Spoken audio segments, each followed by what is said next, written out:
Party Amit Shah Nalgonda జిల్లా tour మీద BJP నేత మురళీధరరావు మాట్లాడుతున్నారు. లైవ్ చూద్దాం. తీసుకెళ్లట్లేదు. రాష్ట్ర ప్రభుత్వం నరేంద్ర మోదీ గారు ఇచ్చినటువంటి సంక్షేమ పథకాలకు సహకరించట్లేదు.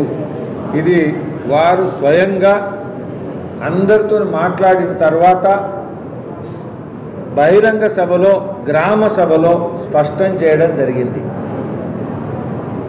తెలంగాణలో ఇండ్ల నిర్మాణం విషయంలో కానీ, తేరటిపల్లిలో ఇండ్ల నిర్మాణం విషయంలో ఏ ఒక్కరు కూడా ఇండ్ల నిర్మాణం జరుగుతున్నది అని చెప్పలేదు. పైగా అమిత్ షా గారు వెళ్ళినటువంటి ఒక ఇంట్లో వారి యొక్క ఏదైతే ఇందిరమ్మ పథకం కింద గృహ నిర్మాణం ఉందో అది కూడా పూర్తి డబ్బులు రాలేదు, కేవలం 30,000 వాళ్ళకి అందాయి అని వాళ్ళు చెప్పడం జరిగింది. అంటే గృహ నిర్మాణం కూడా 2 పడక గదులు ఇవన్నీ కూడా మాటలే. ఇండ్ల నిర్మాణం కూడా నరేంద్ర మోదీ గారు కేంద్ర ప్రభుత్వం ఇచ్చినటువంటి సహకారాన్ని ఉపయోగించి ముందడుగేయాల్సినటువంటిది ఏమీ కూడా పోవట్లేదు, ముందుకెళ్ళట్లేదు. ఇది చాలా స్పష్టమైంది. తేరెట్పల్లిలో ఒక్క ఇల్లు నిర్మాణం జరిగినట్టు కూడా అధ్యక్షునికి దృష్టికి రాలేదు. కాబట్టి భారతీయ జనతా పార్టీ రాబోయేటువంటి రోజుల్లో ఇక్కడికి వచ్చిన తర్వాత కూడా మేధావుల సమావేశంలో భారతీయ జనతా పార్టీ ఒక భిన్నమైనటువంటి రాజకీయ పార్టీ. కుటుంబ పార్టీలకు భారతీయ జనతా పార్టీకి పోలికలు లేవు, పోల్చడం సాధ్యం కాదు. అంతర్గత ప్రజాస్వామ్యం ఉండి, సిద్ధాంతం ఉండి, ప్రభుత్వం ఏర్పడ్డ తర్వాత ప్రభుత్వంలో పనిచేసేటువంటి విధానంలో కూడా భారతీయ జనతా పార్టీ భిన్నమైనటువంటి పార్టీ అని ఎక్కడ ప్రభుత్వం ఉంటే అక్కడ మేము నిరూపించాం. దానికి వారు ఉదాహరణలతో, ఎవిడెన్సెస్తో మేధావుల ముందు వివరించడం జరిగింది. నరేంద్ర మోదీ గారి నాయకత్వం ప్రభుత్వం విషయంలో, ప్రభుత్వం పనితీరు విషయంలో, పేద బడుగు వర్గాల విషయంలో ఏ విధమైన మార్పులు తీసుకొస్తుంది అనేటువంటి విషయాన్ని కూడా మేధావుల ముందు వారు పెట్టడం జరిగింది. వారు పిలిపించారు మేధావులకు, తెలంగాణ వాళ్లకు. దక్షిణాదిలో ప్రభుత్వం ఏర్పాటు చేయడానికి అన్ని అవకాశాలుండి, అంత అనుకూలం ఉండి, పార్టీ కార్యకర్తల బలం ఉండేటువంటి ప్రాంతము తెలంగాణ ప్రాంతము. మీ అందరికీ కూడా నేను ఆహ్వానం పలుకుతున్నాను, పిలిపిస్తున్నాను. తెలంగాణలో భారతీయ జనతా పార్టీని బలోపేతం చేయండి. 2019 ఎన్నికల్లో బలమైనటువంటి పార్టీగా, నాయకత్వంతో ప్రభుత్వం ఏర్పాటు చేసేటువంటి దిశలో మీ సహకారం మాకు అవసరము అనేటువంటి పిలుపు వారు మేధావుల సమావేశంలో ఇవ్వడం జరిగింది. కుటుంబ పార్టీలతో ప్రాంతీయ పార్టీ ఏదైతే ఇక్కడ ఉందో, తెలంగాణ, బంగారు తెలంగాణ నిర్మాణం సాధ్యం కాదు అనేటువంటిది నరేంద్ర మోదీ గారు, భారతీయ జనతా పార్టీ ప్రభుత్వం ఏ విధంగా పథకాలు పంపిస్తున్నది, ఏ విధంగా అమలు కావట్లేదు అనేటువంటి విషయం కూడా వారు స్పష్టం చేయడం జరిగింది.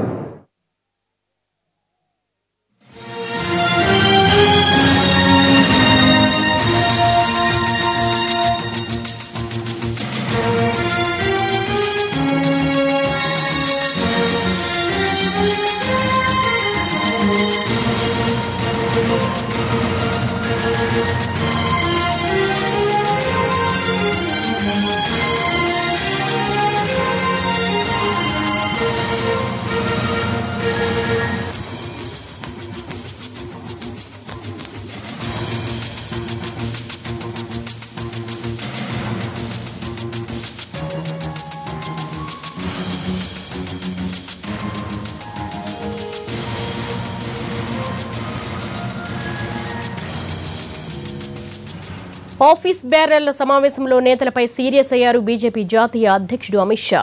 మాటల్లో లెక్కలు చెప్పడం కాదని చేతల్లో చూపాలని సూచించారు. ప్రతి 3 నెలలకు ఓసారి తెలంగాణకు వస్తానని చెప్పారు. ప్రతిదానికి ఓ రోడ్ మ్యాప్ వేయాలని, దాన్ని అమలు చేయాలని సూచించారు. తెలంగాణ ప్రభుత్వ వైఫల్యాలపై ఎందుకు పోరాడలేకపోతున్నారని నేతలకు క్లాస్ పీకారు. 12% రిజర్వేషన్లు, కేసీఆర్ తిరుపతి టూర్ వంటి అంశాలపై ఎందుకు గట్టిగా పోరాడలేదని ప్రశ్నించారు. ఇంట్లో కూర్చుంటే నాయకులు కాలేరని, పార్టీ కూడా గెలవదని చెప్పారు. పార్టీ బలోపేతం లక్ష్యంగా పనిచేయాలని ఆదేశించారు అమిత్ షా.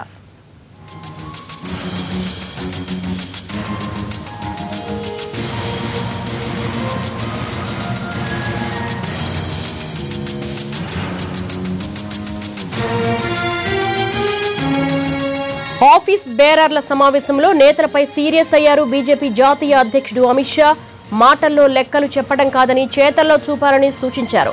ప్రతి 3 నెలలకు ఓసారి తెలంగాణకు వస్తానని చెప్పారు. ప్రతిదానికి ఓ రోడ్ మ్యాప్ వేయాలని, దాన్ని అమలు చేయాలని సూచించారు. తెలంగాణ ప్రభుత్వ వైఫల్యాలపై ఎందుకు పోరాడలేకపోతున్నారని నేతలకు క్లాస్ పీకారు. 12% రిజర్వేషన్లు, కేసీఆర్ తిరుపతి టూర్ వంటి అంశాలపై ఎందుకు గట్టిగా పోరాడలేదని ప్రశ్నించారు. ఇంట్లో కూర్చుంటే నాయకులు కాలేరని, పార్టీ కూడా గెలవదని చెప్పారు. పార్టీ బలోపేతం లక్ష్యంగా పనిచేయాలని ఆదేశించారు అమిత్ షా. దీనిపై మరింత సమాచారం మా ప్రతినిధి చారీని అడిగి తెలుసుకుందాం. చారీ, అమిత్ షా ఇంకా ఏమన్నారు? అధినేత వ్యాఖ్యల మీద నేతలు ఏమనుకుంటున్నారు?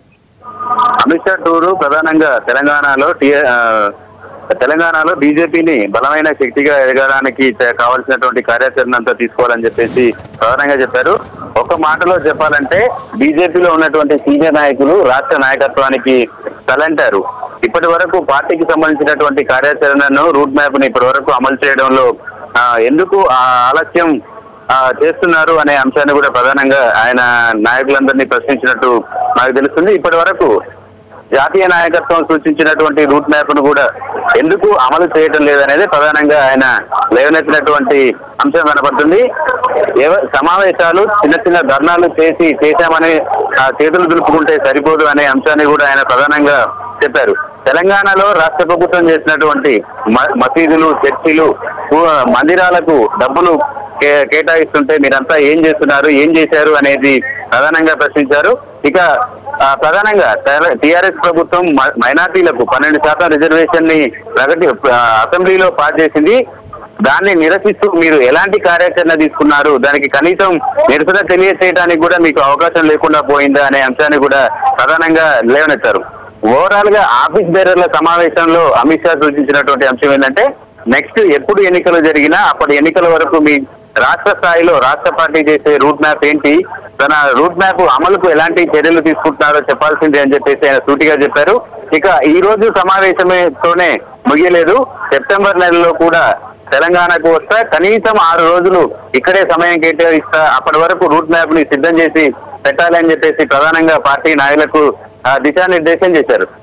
ప్రధానంగా ప్రతిపక్ష పాత్ర పోషించడంలో ఎందుకు విఫలమవుతున్నారు, ఎక్కడెక్కడ విఫలమవుతున్నారు అనే అంశాన్ని కనీసం సమీక్షించుకునే పరిస్థితి కూడా ఎందుకు లేకుండా పోయింది అనే అంశాన్ని కూడా ఆయన సూటిగా పార్టీ నాయకుల్ని ప్రశ్నించినట్టు తెలుస్తుంది. ఓవరాల్ గా ఆఫీస్ బేరర్లకు సంబంధించినటువంటి సమావేశంలో మాత్రం పార్టీ సీనియర్ నాయకుల పనితీరును కూడా ఆయన తీవ్రంగా తప్పుపట్టడంతో పాటు పార్టీ వచ్చే ఎన్నికల్లో ప్రధానమైనటువంటి రోల్ పోషించేటట్టు అవకాశాన్ని బట్టి అధికారంలోకి